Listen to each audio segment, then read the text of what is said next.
The following program was previously recorded. This week on The Wheelhouse. What's in a name?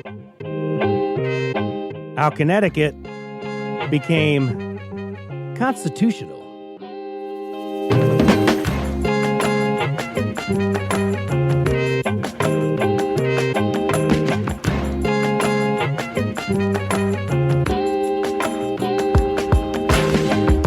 For Connecticut Public, I'm Frankie Graziano. This is The Wheelhouse. It's the show that connects politics to the people. We got your weekly dose of politics in Connecticut and beyond right here. Connecticut's got a bunch of nicknames. The Nutmeg State, the Provisions State, the Land of Steady Habits. I hear that one way too often. But there's actually one official nickname that the state formally recognizes, the Constitution State. And no, it's not about the one you learned in history class. This hour, we're hopping into our time machines.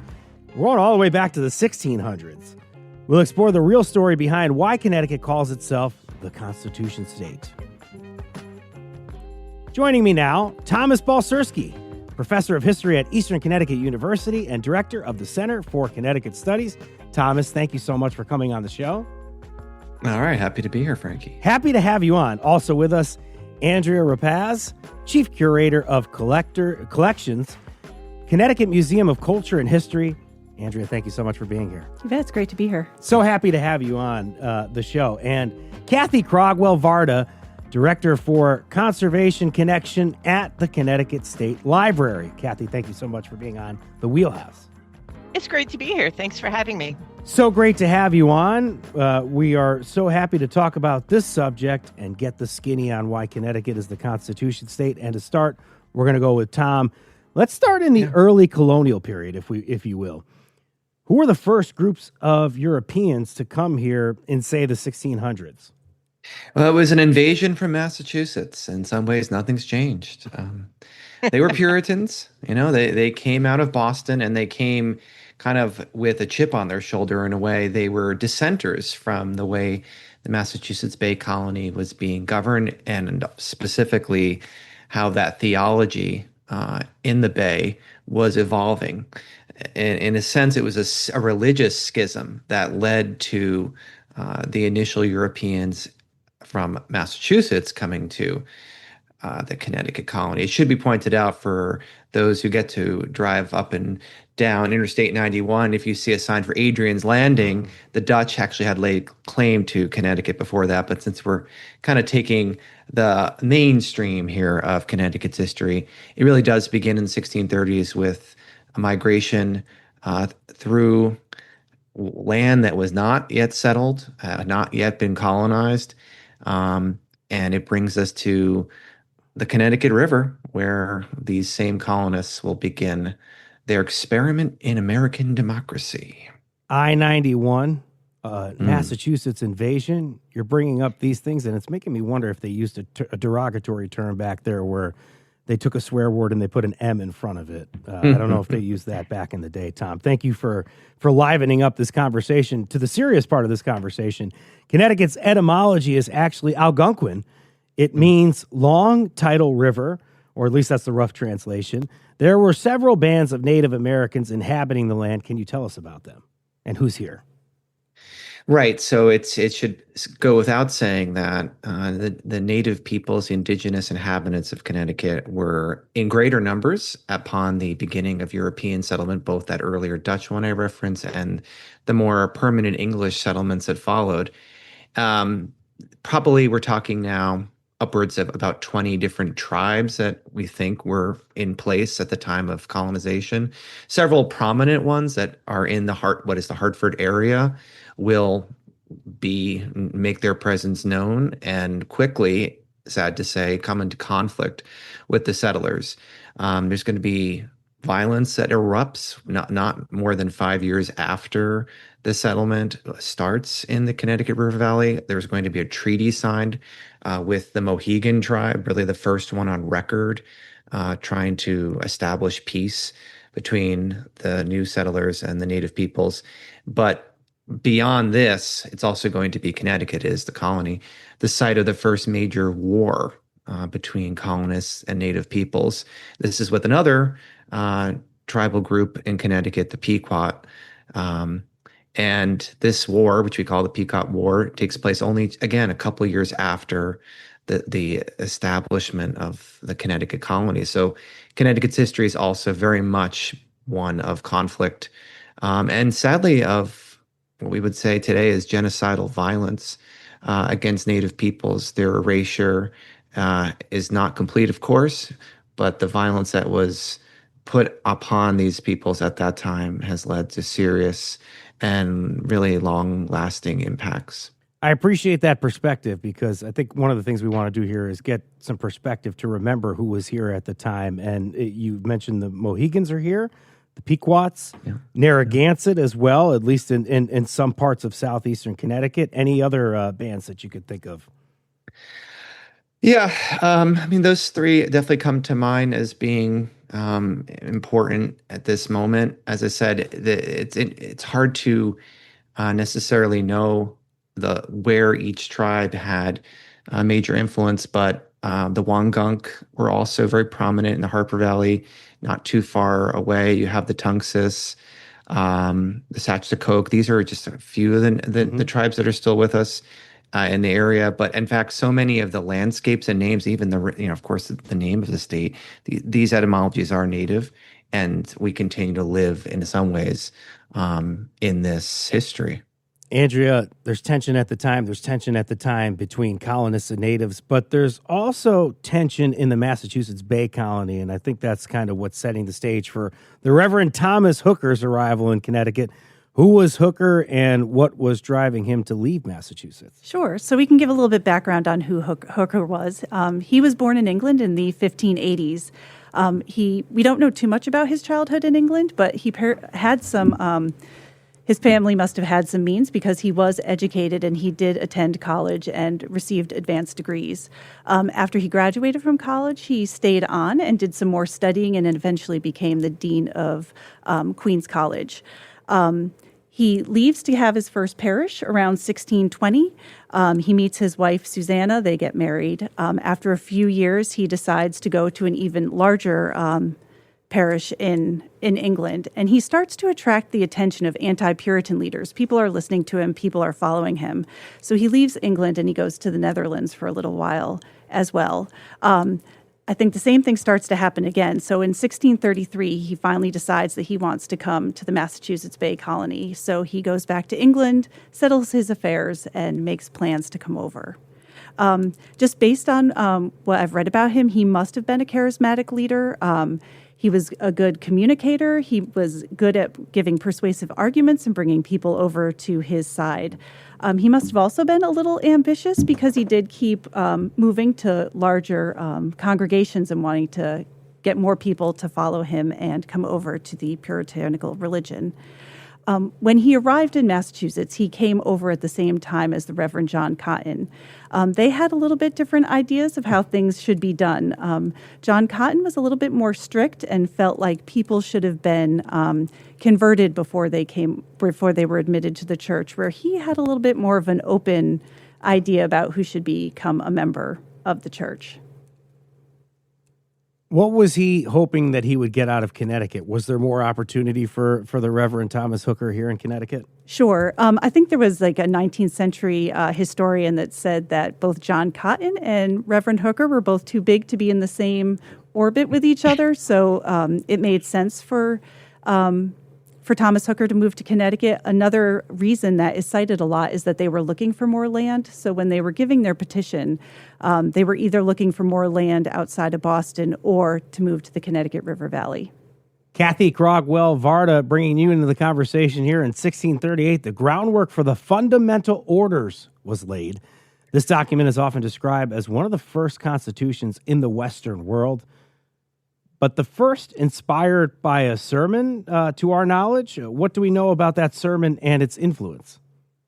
Well, that's a fabulous question because it really is fascinating when we look at Hooker and we compare him and the Connecticut colony to the other settlements. And just as Tom was mentioning earlier about Massachusetts Bay and this religious schism, what makes Hooker different, what makes Connecticut colony so different, is that while they were devout Puritans, in May of 1638, Thomas Hooker gives a sermon where he espouses the belief that while they should have a colony based on their belief in God and their reading of the Bible, that the power for the government they're going to establish comes from the people. And the people have the control over their elected leaders. This is such a novel idea. I mean, these are people who left monarchies.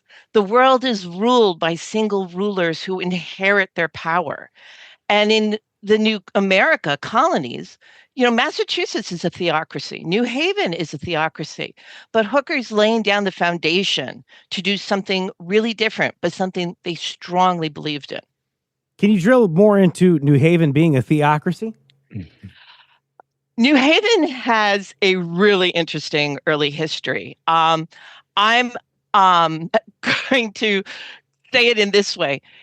If we think of the Massachusetts Bay colony and we think of the Puritans who settled there, we automatically think of a very strict, very hard society and culture. For the people who split away and moved to New Haven, the Massachusetts Puritans were too loosey-goosey, to put it that way. They wanted something far more stricter, far more rigid. And when Reverend John Davenport and his group come to New Haven, they are really establishing a theocracy where you can only serve in the government, you can only have power if you are a member of the church and have accepted the covenant. So it's really very different from what Hooker is doing up in the Hartford area. Some of the major themes in the fundamental orders you can help us with, Tom. What kind of government is it setting up? Right. So these fundamental orders were so called in that it enumerates a series of very specific, you might say, almost laws or policy statements, but there's a preamble to it. And much like the later Declaration of Independence, it's the preamble that provides the philosophy and provides kind of the meaning behind what follows. Indeed, the orders themselves now, some of them we can understand and make sense to us, but it's almost, we're so far today removed from it that I think instead we should be pulling out sort of some pieces from the preamble to help us see how it all coheres. And reading from it, I think the parts that stand out to me are to maintain the peace and union of such a people, there should be an orderly and decent government established according to God. And a second line I'll read here, that the orders do therefore associate and conjoin ourselves to be one public state or commonwealth. And there is this emphasis, therefore, on the common welfare, on government being orderly, and of course, the religious foundation is right there from the beginning. Sounds really aspirational, Andrea, especially the idea of self-rule and consent of the governed. But daily life back then was still extremely hard. There's no Wi-Fi. I don't know if you know that. Can you help us picture what life was like for the average settler? Sure. So for the people who were the Puritans, I mean, religion was really at the forefront of their everyday life and what they did. And they saw God's works in everything that was going on around them, both good and bad. They were required to go to church at least once a week. After a few years after the colony is settled, there's mandatory education for children that is also set up. They are also building this community from scratch. So there is a lot of work that's going on day to day in terms of having to clear areas, build buildings. Most of the families would have had fields outside of the center of their city. They would have grown grains. They would have tended to livestock. Each family probably would have had a close vegetable garden by their house. So everyone was doing some work.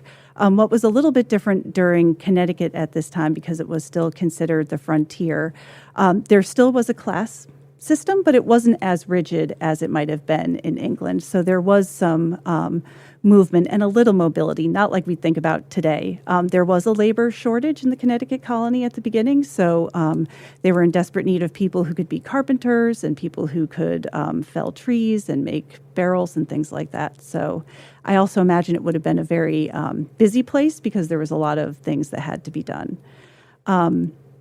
It was also a fearful place. This was also the same community that would have been afraid of witchcraft and other things that they couldn't necessarily explain. And then there was also potential fear from attacks from other groups.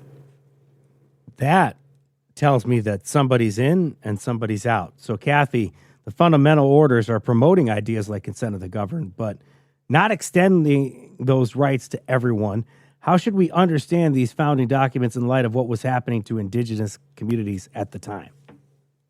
Well, this is a great way to kind of go beyond what Tom was saying earlier and Andrea. As soon as they arrive in this Connecticut frontier, the English settlers, the people from Massachusetts, are running into conflict with the indigenous people.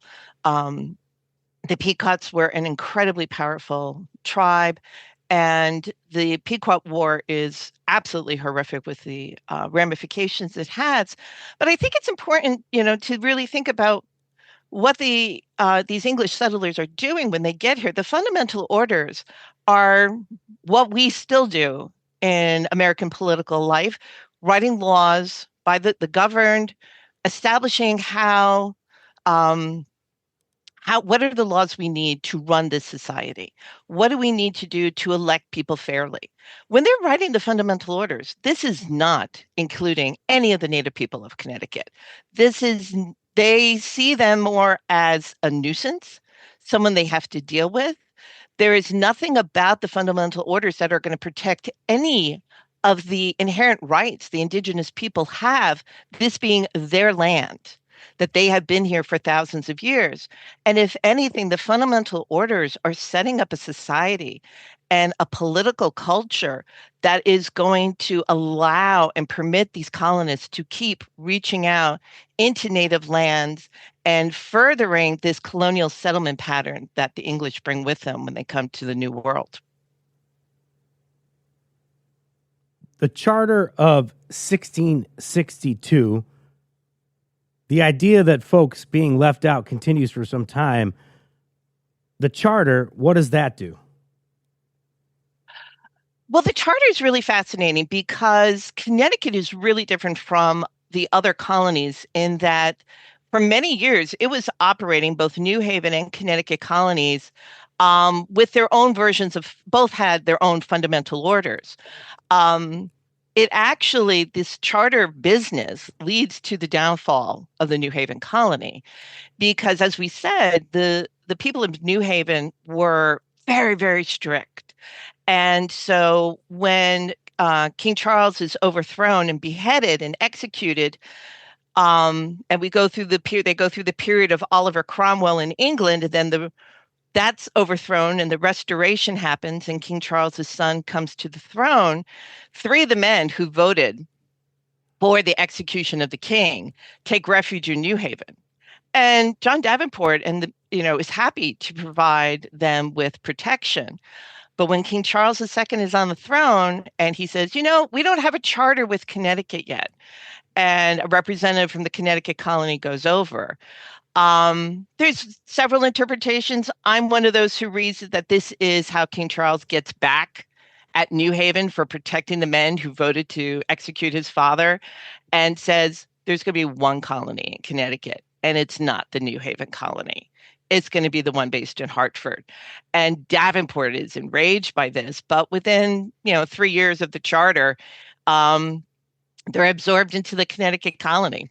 And we have just one colony in Connecticut. And we have this charter that provides the legal guidelines that this is an established colony, which is so important to be able to have this self-rule in Connecticut. Tom's going to button up the conversation on the charter. Can you help us with the legacy of that charter, Tom? Yeah, I mean, the Royal Charter of 1662 is foundational to what comes next. And it is actually so important to Connecticut and so valuable. And there are many legends around it as well that when the American Revolution comes, when, you know, these new and upstart colonies turn states, declare independence from the powerful British monarchy and crown, Connecticut alone will keep its charter as the basis for its government. Nothing changes. It's as if whether it's independent from Great Britain, from the king, or whether it's under the king's domain, this charter, this basis for government stands. And it will be yet still decades later after the revolution before Connecticut even thinks that this government, this Bible Commonwealth that had been in place in the 1600s was worth considering and reconsidering. From Connecticut Public Radio, this is The Wheelhouse. I'm Frankie Graziano. So when you hear the Constitution State, it's not just a catchy slogan. It goes way back to the 1600s and an early push for self-government. Like a lot of things from that time, the ideas in the fundamental orders didn't apply to everyone. But those ideas did lay some groundwork for how Connecticut sees itself today: independent, locally governed, and a little ahead of its time, at least on paper. After the break, we travel almost 200 years into the future when the Charter of 1662 was called into question and replaced by something new. Stay with us. You're listening to The Wheelhouse.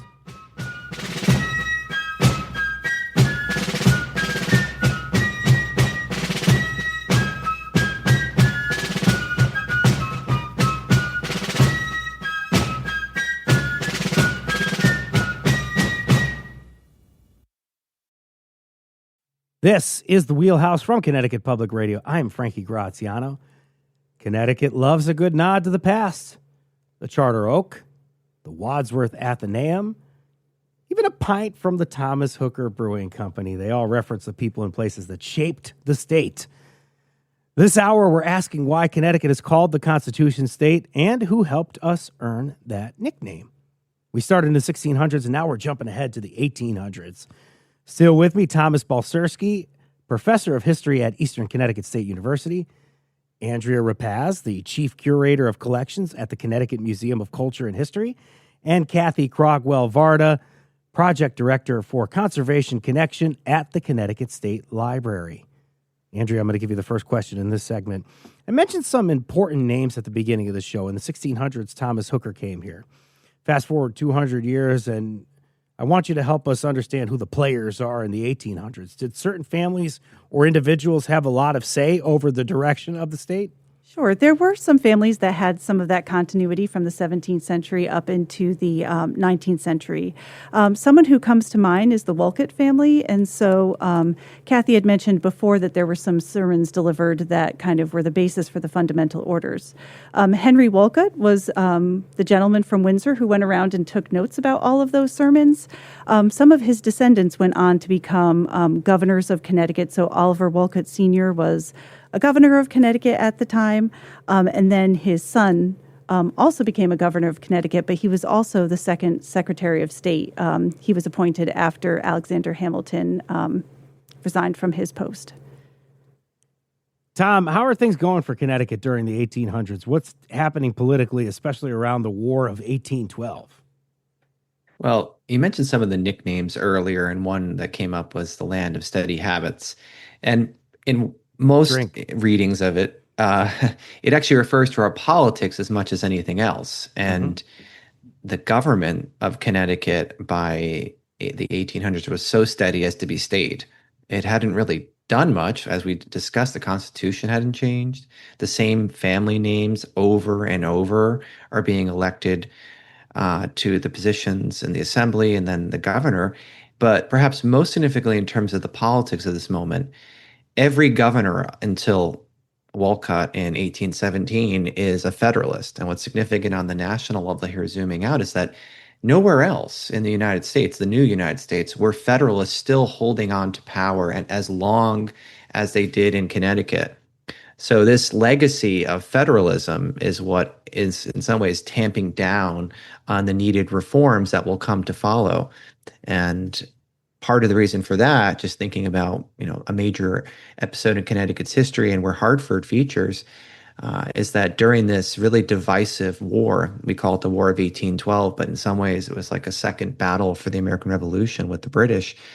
Connecticut will be a hotbed of anti-war activity, and particularly Federalist opposition, which coalesces in this infamous meeting we still call the Hartford Convention, whereby leaders from the region gathered here to discuss essentially their options in of what they seen was a failing war effort and a failing nation. And it will be pilloried when unexpectedly victories end up coming the American way, and the war ends soon thereafter, and a petition gets written and read.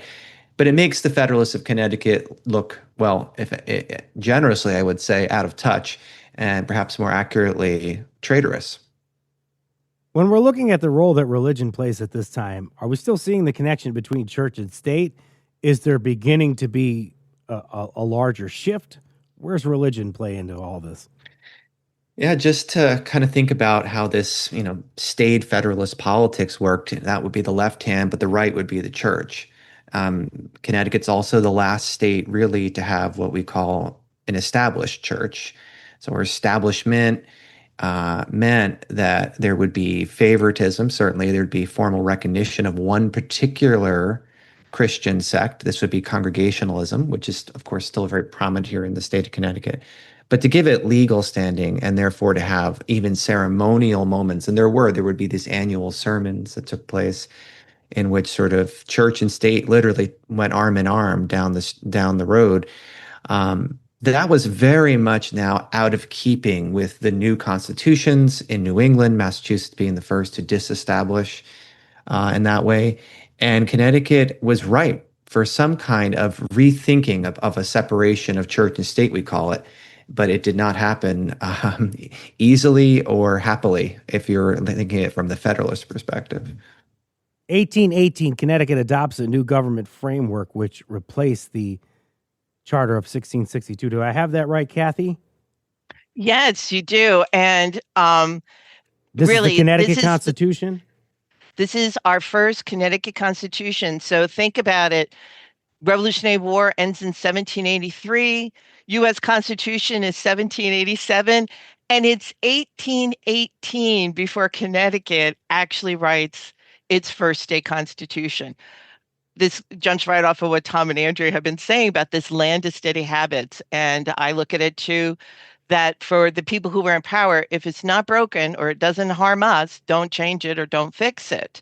But by this point in 1818, even Oliver Wolcott Jr., the descendant of this long family tradition of running Connecticut as part of the standing order, he himself is abandoning federalism and establishing a new political party with the intent that we need to adjust the issues in Connecticut. And that's not having the state-sanctioned church with the Congregational church, not having people's taxes go to supporting that church. At this point in the early 19th century, there are so many new and established Protestant sects in Connecticut, people were paying to support another faith as the state religion.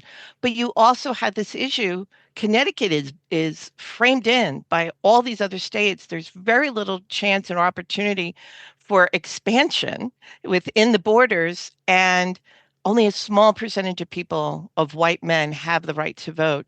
So all of these are things that have to be addressed in a new constitution to address these growing problems that are happening in the state.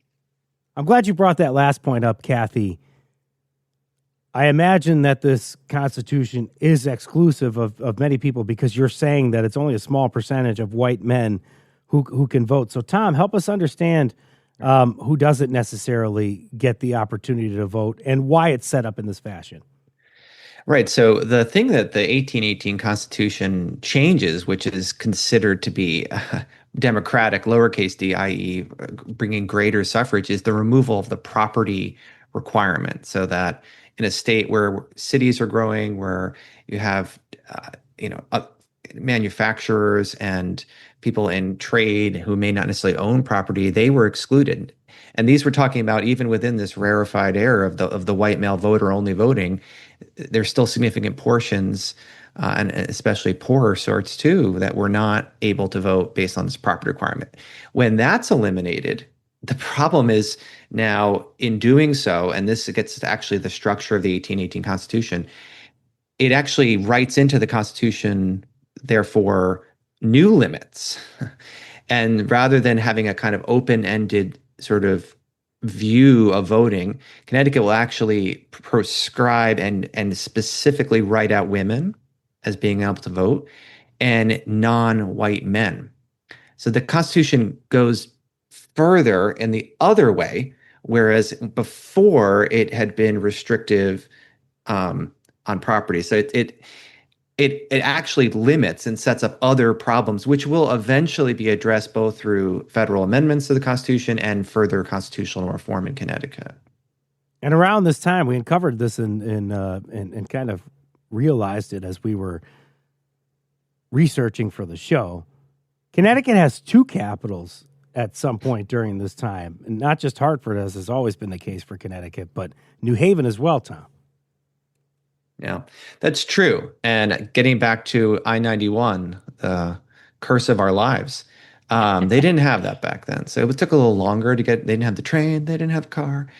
But yeah, I don't understand it myself because I get to drive between the two places, right, in 45 minutes, 30 minutes if you're going fast, right? But no, because of the difficulty of travel, as well as this really peculiar, I think, history we've been talking about, by which New Haven was almost forcefully brought into the Connecticut colony and then the state, these two sort of centers of power. I mean, leave it to a small state to consider itself as having bipolar centers of power, but essentially that's what it was. And like that same phenomena, they could not make up their mind which would be the permanent capital. And so it became like a traveling court almost until the 1870s, when again, eventually Hartford wins out. Andrea, there's regressive policies, and we're really talking about the land of steady habits here and the fact that it's 1818 or so, and now we're having a constitution some 40 years after the U.S. Constitution is essentially ratified. So while it may look like we are the land of steady habits, the ideas were there for many years, right? There are progressives among us at that point. There are people who are pushing back and people who are thinking differently and kind of expanding things that are being done in Connecticut. Some of those things that I think come out of that center around education. Connecticut had the first school for deaf people, which today, American School for the Deaf, just recently celebrated its 200th anniversary. In addition, the Institute of Living is another organization that was started in the 1820s to help people who were dealing with mental health issues. Prudence Crandall, the state heroine, started a school for Black girls in Canterbury, Connecticut, in response to the Black codes, and was arrested for her involvement with that. Even just thinking about industry, Connecticut is the center of interchangeable parts. Clockmaker Eli Terry was able to take that system and build these shelf clocks that were sold all over the world. And even as we start thinking up into the 20th century, people like Chick Austin, who was the curator of the Wadsworth Athenaeum in the 1930s, was really pushing boundaries. His wife was a Goodwin, another longstanding Connecticut family, but he really pushed the limits in Hartford in the 1930s. I need one of you to help me out with this. So when we hear the Constitution state, let's bring this home. Are we talking about this 1818 Constitution, or is it more about the fundamental orders? Or maybe even, I guess, the 1662 Charter? Maybe a combination of all of them. What is the Constitution in the Constitution state? That is a great question. It's been, what was it, back in the 70s, they started putting it on our license plates. And I think even if you ask people who were involved in politics in the 70s, why did you pick it? I don't know. Sound like a good idea. But I think it does, I think from a historical point of view, the three of us as people who work in the Connecticut history field, and if you absolutely disagree with me, please say so, Andrea and Tom, but I think we look to the fundamental orders because it was a really unique document. in the colonization of this new world. And the fact that a minister, a Puritan minister, is saying, no, no, no, we all have rights. We all have power to decide who governs us. And we hold that power over, we may decide who is our leaders, but we control these leaders because we hold this power in our hands. It's so unique, and it's so pivotal to the story of this ongoing, evolving story of American democracy. That I think you could say we're still working out some of the kinks with that right now, that there's some issues about the governed and the leadership. But I personally think the fundamental orders is the stuff that people should be thinking of when they think of the Constitution state. Yeah, I'll jump in and agree there. And, we're historians today and we're working in 2025, but historians before us have had these same arguments and these same conversations, maybe not on public radio. But let's look at maybe where it began. And for my students, they'll groan when they hear the word historiography, but the study of the history of a topic. And from what I have seen, and I think people before me agree, is that as early as the 19th century, John Fiske, the Connecticut historian, was making the claim that Connecticut's fundamental orders of 1638 and 1639 were its claim to being the Constitution state. Now, the General Assembly of the 20th century formalized that by vote in 1959. So there's that. There's this idea that, echoing through the centuries, each sort of generation of Connecticut's residents have gone back to this. So it's definitely stuck, no matter how you want to interpret it. There has been many, really now centuries of this kind of argument. And if it's on the license plate, I guess it's true. It counts. From Connecticut Public Radio, this is The Wheelhouse. I'm Frankie Graziano. You've been listening to Thomas Balcerski, professor of history, Eastern Connecticut State University, Andrea Rapaz, the chief curator of collections at the Connecticut Museum of Culture and History, and Kathy Crogwell Varda, director for Conservation Connection at the Connecticut State Library and museum consultant. After the break, from the past and into today, you're listening to The Wheelhouse.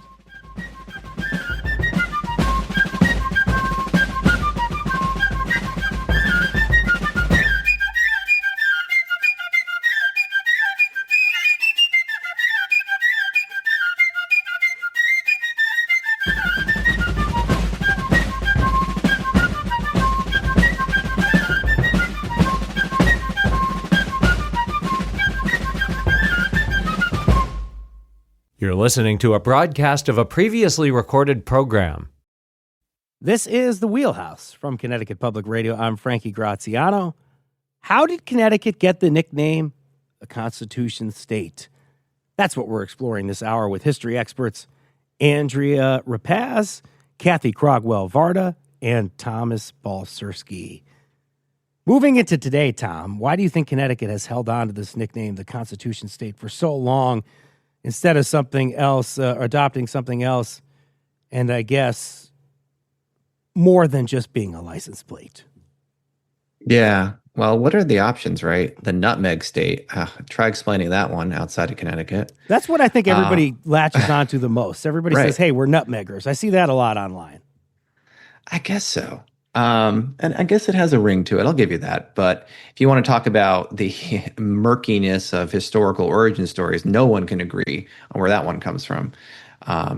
We talked about, I think earlier at the top of the hour, the provision state. I like that one, provisioning. Maybe that'll make a comeback. That gets to the Revolutionary War, Connecticut's important role as providing food and cannons to the Continental Army. So historians could be in favor of that one. And we have the 250th anniversary coming up with all sorts of events happening.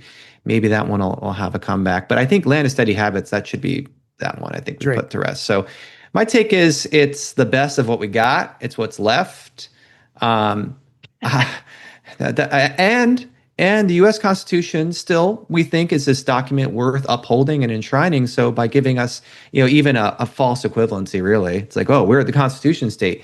And in truth, actually, Connecticut did contribute mightily to what's called the Connecticut Compromise, still by historians, a separate kind of moment in our history at the U.S. Constitutional Assembly in 1787. So even obliquely, there's this kind of cool echo to our connection to the federal Constitution. We've mentioned the land of steady habits drink. And in this case, it's a long-running joke on the Wheelhouse that we say that every time. But in this case, maybe we're drinking some tea here.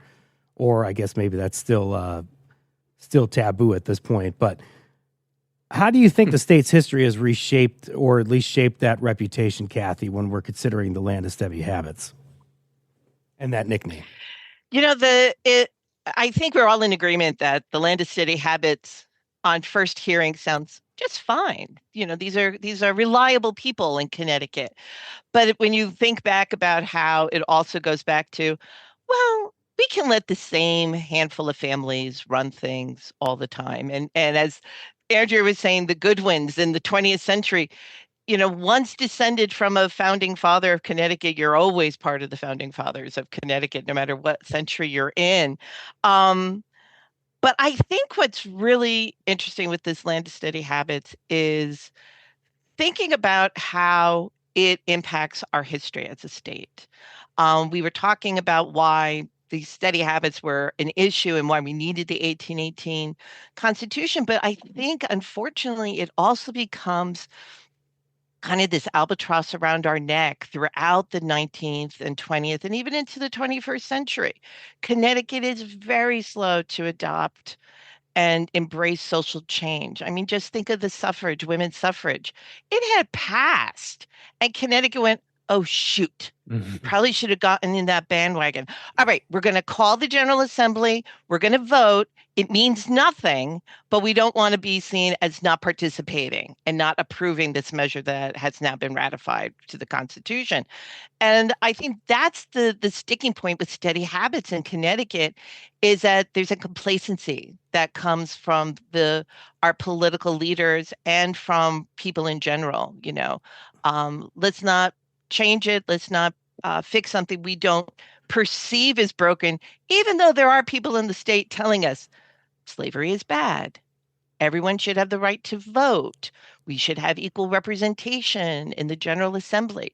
These were all common sense measures, but Connecticut's just a little slow to kind of get the momentum going to make these changes. We had Andrea do some of the heavy lifting for us to kind of counter exactly that by saying, hey, what are some of the progressive elements that we had throughout history?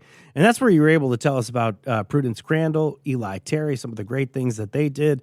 Help us now come kind of full circle and understand other ways in which Connecticut's been groundbreaking throughout the years. Sure. I think I started off with Eli Terry, and I think a lot of it does have to do with invention and innovation, because Connecticut really was a hotbed of innovation in the 19th century. We had a former colleague who made almost a genealogy of all the companies that worked with each other, and just everyone was working between like Colt, Pratt & Whitney, Root. They were just all together, and so that was a great how Connecticut contributed to innovation and invention in the area.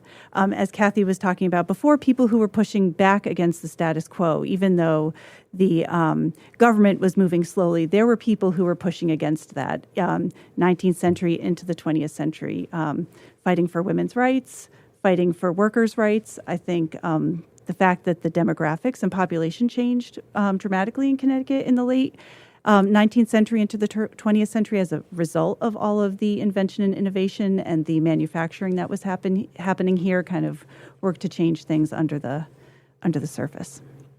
Thank you so much. Terrific history lesson. I appreciate that very much, Andrea.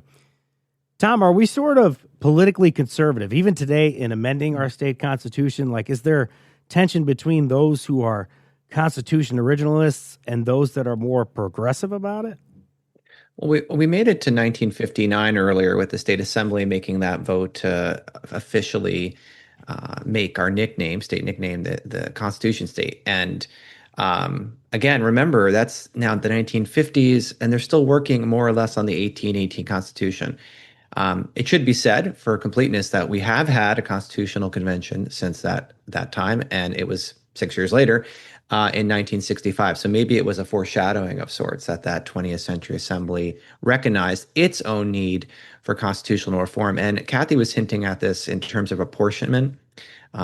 It was patently undemocratic, I would say, that the representation in the state assembly included from some of the smaller towns of our state two, perhaps, representatives, where some other newer towns, due to, again, like their later incorporation, were only having one.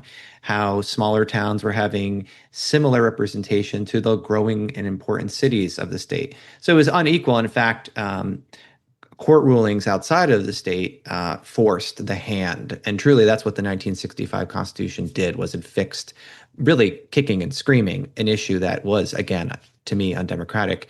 But one thing about that 1965 convention that should be noted here, since we're coming up on yet another possible anniversary of it, is that it mandates that every 20 years the voters should decide whether they wish to hold yet another constitutional convention. So doing our math, 1985 voters, nope, we're good. 2008, so you can already see we're actually not even doing it on time, which is another issue. We voted again, nope. And so whether we vote again in 2028 or sometime into the next decade, I don't know, but probably should have already voted this year, actually, but it doesn't look like we're doing anything anytime soon. About a minute to get into this part, Kathy, as we try to close up here. As we approach America's 250th anniversary, how should Connecticut reflect on its own history? What stories do you think we need to dig into more? Are there parts of our history that haven't been told enough? Oh, there absolutely are stories that haven't been told enough. I think one of the issues with Connecticut history, and Andrea touched on this, is the reliance sometimes to focus on those white male founding fathers and founding industrials, the Samuel Coates, the Benedict Arnolds, who we try to forget sometimes. He's from Connecticut and he attacked Connecticut. But Andrew also mentioned Prudence Crandall, who, yes, stair heroine, been in history books for generations now. But what's so important, and I hope we see this more in the commemoration of America 250 in the Declaration, is that Sarah Harris, the 20-year-old woman of color who approached Prudence Crandall, who opened a school for white girls and said, I would like to be admitted to learn. Prudence didn't have this thought independently. Sarah Harris wanted to integrate her school. And that story is now at the heart of what the Prudence Crandall Museum is doing. There are some amazing new books that are out that bring Sarah Harris and these other girls who attended the school under threat, constant threat to their lives. And that's the story we need to shine more attention on. We have to put a spotlight on these stories that have been intentionally or unintentionally overlooked. You've been listening to Kathy Crogwell-Varda, Director for Conservation Connection at the Connecticut State Library and Museum Consultant.